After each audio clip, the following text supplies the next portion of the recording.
In 1954, John Nash proved an astonishing result in differential geometry. This video will illustrate the basic phenomenon which is at the core of Nash's proof.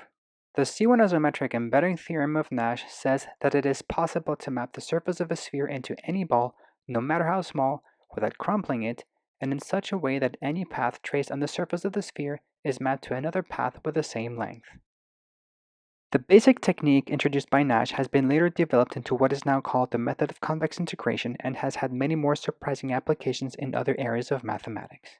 Suppose you're riding a bicycle and somehow you know that at your speed represented here in red, you will arrive at the next traffic light before it turns green.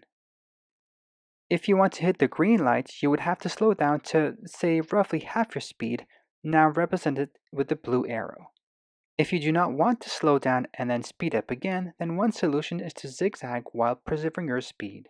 You can stay as close as you wish to the slow straight path in blue simply by changing your directions at a sufficiently fast rate. The tip of the zigzag velocity vector in green traces an arc of a circle, while the tip of the slow straight velocity in blue remains in the convex halt created by this arc.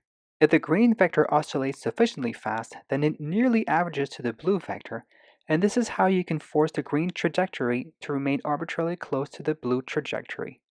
This method is called convex integration because it uses convex geometry to solve a differential equation, or more precisely, a differential inclusion, since in this case the green vector is not imposed but only required to remain on the circle.